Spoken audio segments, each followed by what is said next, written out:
नमस्कार दोस्तों, स्वागत है आपका हमारे यूट्यूब चैनल पर। आज इस वीडियो के माध्यम से हम रीट जो भर्ती परीक्षा है उसका एक इम्पोर्टेंट टॉपिक है, निःशुल्क एवं अनिवार्य शिक्षा का अधिकार अधिनियम 2009 के बारे में पढ़ने जा रहे हैं। इसे अंग्रेजी में आर टी 2009 कहा जाता है। यहाँ से रीट भर्ती परीक्षा में एक या दो क्वेश्चन देखने को मिलते हैं। ठीक है दोस्तों, और इस वीडियो के माध्यम से हम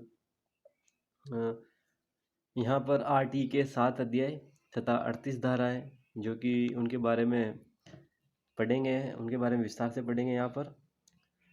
और सभी के एक एक धारा और सारे अध्याय के बारे में हम देखेंगे। बहुत सी किताबें ऐसी होती है उनमें कुछ मुख्य मुख्य धाराएं बता दी जाती हैं। यहाँ पर पूरी 38 की 38 धाराएं आपको उनके बारे में पता लगेगा कि कौन सी धारा में क्या नियम है, और सभी के बारे में आपको यहाँ बताने जा रहा हूँ। तो दोस्तों शुरू करते हैं। और अगर अभी तक आपने हमारे चैनल को सब्सक्राइब नहीं किया है तो जरूर सब्सक्राइब करें। तो शुरू करते हैं दोस्तों। संविधान के 86वें संशोधन के अनुच्छेद के 21A या क के द्वारा जो है शिक्षा को मौलिक अधिकार का दर्जा दिया गया है, मौलिक अधिकार का दर्जा दिया गया है, और जो कि 2002 में पारित किया गया है। इसमें 6 से 14 वर्ष तक के बालकों को रखा गया है। तो ठीक है दोस्तों, सबसे पहला क्वेश्चन यहाँ पर बन रहा है कि शिक्षा को मौलिक अधिकार का दर्जा दिया गया तो वो कौन से संविधान संशोधन के तहत दिया गया? तो 86वें संशोधन के तहत दिया गया। और अनुच्छेद कौन सा था? तो 21A या क इसे कहा जाता है। और इसमें कितने वर्ष के बालकों को रखा गया? तो वो है 6 से 14 वर्ष तक के बालकों को रखा गया। तो जो इम्पोर्टेंट बात है वो आप इन नोट्सों को ऐसे कैसे अपनी नोट्स बुक में उतार सकते हैं। ये मेरे खुद के हस्तलिखित नोट्स हैं। तो अब इसमें जो है अनुच्छेद 3 अनुच्छेद थे। तो सबसे पहले हम देखते हैं कि अनुच्छेद 21A। तो 21A मूल अधिकार है। अब मूल अधिकार, पढ़ाई का मूल अधिकार किसे रहेगा? बालक को। तो 21A किससे संबंधित है? बालक से है। और दूसरा है मूल कर्तव्य, 51 है। अब मूल कर्तव्य, स्कूल भेजने का कर्तव्य किसका रहेगा? अभिभावक या माता पिता का। तो मूल कर्तव्य 51A आ गया। और इसके बाद तीसरे नंबर का है अनुच्छेद 45। इसमें है 3 से 6 वर्ष के बालकों की शिक्षा की व्यवस्था जो है सरकार की। अब शिक्षा की व्यवस्था सरकार ही करेगी। कौन करेगी? शिक्षा की व्यवस्था सरकार करेगी। ठीक है।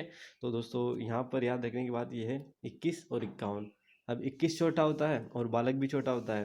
तो और बालक का क्या रहेगा? मूल अधिकार रहेगा। तो 21A में किसका आ जाएगा हमारे पास? मूल अधिकार, जो कि बालक का हक है। और 51 है। अब 21 और 51 में से बड़ा कौन है? तो 51। तो 51 किसका रहेगा? अभिभावक का। और अभिभावक का क्या रहेगा? कर्तव्य रहेगा कि वो बालक को कहाँ भेजे? स्कूल भेजे। तो इसे आप याद रखेंगे। और 45 में क्या है? सरकार द्वारा क्या करी जाएगी? व्यवस्था की जाएगी बालकों की अध्ययन की। ठीक है दोस्तों, तो ये था यहाँ तक। इनमें से भी कई बार क्वेश्चन पूछ लिए जाते हैं, चांस बनते हैं। अब यह है कि आरटी ही राज्यसभा, लोकसभा और आदि में कब पारित हुआ? तो दोस्तों आपको डेट याद रखनी है। 20 जुलाई 2009 को आरटी जो है पहले किस में पारित हुआ? राज्यसभा में पारित हुआ। फिर इसी के करीब 15 दिन बाद यानी कि 4 अगस्त 2009 को कहाँ पारित हुआ? लोकसभा में पारित हुआ। फिर 26 अगस्त को राष्ट्रपति प्रतिभा देवी सिंह पाटिल द्वारा, ये पाटिल ने क्या है? हस्ताक्षर किए।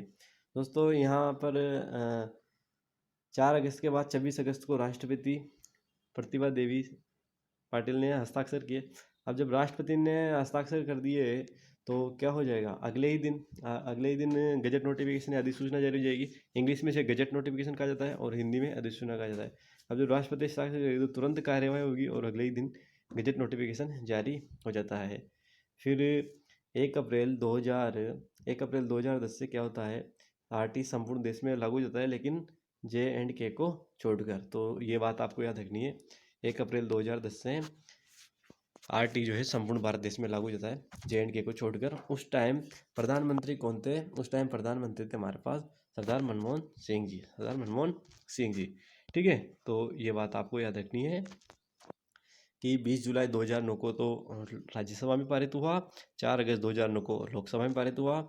फिर ये 26 जनवरी का, जनवरी तो हट गया, और अगला महीना कौन सा रहा, अगस्त, तो अगस्त तो रह जाएगा, मतलब करना है झंडे के दिन था। लेकिन अब झंडा तो जनवरी में आता है, तो जनवरी 26 जनवरी का तो जनवरी 26 रख लिया, और अगस्त का अगस्त रख लिया, 15 अगस्त का अगस्त रख लिया। तो इस प्रकार ये 26 अगस्त को राष्ट्रपति प्रतिभा देवी सिंह जो पाटिल है उन्होंने हस्ताक्षर कर दिए। अब जब प्रतिभा देवी सिंह पाटिल राष्ट्रपति जो उस तत्कालीन राष्ट्रपति थी, अब राष्ट्रपति ने जब साइन कर दिए तो अगले ही दिन नोटिफिकेशन जारी होना था। तो 27 अगस्त 2009 को क्या हो गया, नोटिफिकेशन जारी हो गया, और 1 अप्रैल 2010 से आरटी जो है संपूर्ण भारत देश में लागू हो गया। उस समय प्रधानमंत्री कौन थे, मनमोहन सिंह जी थे, और 1 अप्रैल 2010 से JNK को छोड़कर, जम्मू एंड कश्मीर को छोड़कर सभी जगह लागू हो गया।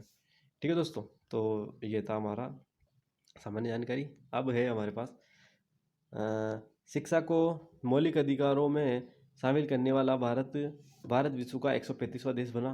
ठीक है दोस्तों, ये बात आपको याद रखनी है। और शिक्षा को समवर्ती सूची में 42वें संविधान संशोधन के तहत 42वें संविधान संशोधन के तहत 1973 में शामिल किया गया था। ठीक है, तो शिक्षा को समवर्ती सूची में कब शामिल किया गया, 42वें संविधान संशोधन के तहत 1973 में किया गया। अब अगला है हमारे पास RT 2009 38 धाराएं तथा 7 अध्याय द्वारा प्रदत्त शक्तियों के अधीन राजस्थान निःशुल्क एवं अनिवार्य बाल शिक्षा का अधिकार अधिनियम 2011 को लागू करने की अधिसूचना 29 मार्च 2011 को जारी हुई। तो राजस्थान में निःशुल्क एवं अनिवार्य बाल शिक्षा का अधिकार अधिनियम 2011 29 मार्च 2011 को जारी हुआ। ये बात भी आपको ध्यान रखनी है दोस्तों। और इसमें अनुसूचियों की संख्या कितनी है, अनुसूचियों की संख्या 1 है। और फिर 1 अप्रैल 2011 को अशोक गहलोत ने इसे जारी किया। ठीक है दोस्तों, तो ये आपको याद रखनी है कि राजस्थान में 29 मार्च 2011 को अधिसूचना जारी हुई और 1 अप्रैल 2011 को राजस्थान में लागू हुआ। इसमें अनुसूचियों की संख्या 1 है। तो अब इसमें क्या है, 7 अध्याय हैं दोस्तों। तो 7 अध्याय के बारे में हम पढ़ेंगे कि कौन से अध्याय में किस बात का उल्लेख है, तो वो अब हम देखने जा रहे हैं। तो प्रथम अध्याय में क्या है, परिभाषाओं का उल्लेख है। प्रथम अध्याय में क्या है, परिभाषाओं का उल्लेख है। जो विभिन्न प्रकार की परिभाषाएं हैं वो RT की जो उसमें जो नियम है उनकी परिभाषाएं हैं उनका उल्लेख है। द्वितीय अध्याय में क्या है, जो RT ही है वो द्वितीय अध्याय में RT के बारे में बताया गया है कि RT ही में क्या क्या नियम है वगैरह है वो बताए गए हैं। और तृतीय में जो है, तृतीय में सरकार और प्राधिकारी और माता पिता के कर्तव्य हैं। तृतीय में क्या है, कर्तव्य है। तृतीय अध्याय में कर्तव्यों के बारे में बताया गया है। तो ये बात आपको याद रखनी है कि प्रथम अध्याय में परिभाषाएं हैं, द्वितीय अध्याय में वो निःशुल्क एवं अनिवार्य शिक्षा का अधिकार यानी RT खुद है, और तृतीय में अब कर्तव्यों का उल्लेख है। तो कर्तव्य किसके रहेंगे, एक तो सरकार के रहेंगे कि विद्यालय की व्यवस्था करें, फिर प्राधिकारी और माता पिता के कर्तव्य रहेंगे। चतुर्थ में रहेंगे, अब सरकार ने व्यवस्था कर दी और प्राधिकारियों ने भी व्यवस्था कर दी और माता पिता ने जो है बालक स्कूल में भेज दिए। तो अब क्या रहेगा कि अब अगला काम किन का हो जाता है, विद्यालय और शिक्षकों को हो जाता है। तो हमारे पास चतुर्थ अध्याय में क्या रहेगा, विद्यालय और शिक्षकों का उत्तरदायित्व हो जाता है। ठीक है दोस्तों, तो चतुर्थ में क्या जाएगा, विद्यालय और शिक्षकों का उत्तरदायित्व। अब पंचम में क्या जाएगा, अब विद्यालय एवं शिक्षकों को उत्तरदायित्व क्या रहेगा कि पाठ्यक्रम जो है उनका पाठ्यक्रम का पूरा कराया जाना। ठीक है, प्रारंभिक शिक्षा का पाठ्यक्रम पूरा कराया जाना, ये उसमें आ जाएगा पंचम में। और षष्ठम अध्याय के अंदर क्या रहेगा, अब षष्ठम अध्याय में के अंदर क्या है, बालकों का अधिकार है, बालकों के अधिकार है। और सप्तम में उनके प्रकीर्णन के बारे में इसमें बताया जाएगा। तो दोस्तों ये है हमारा RT के ऊपर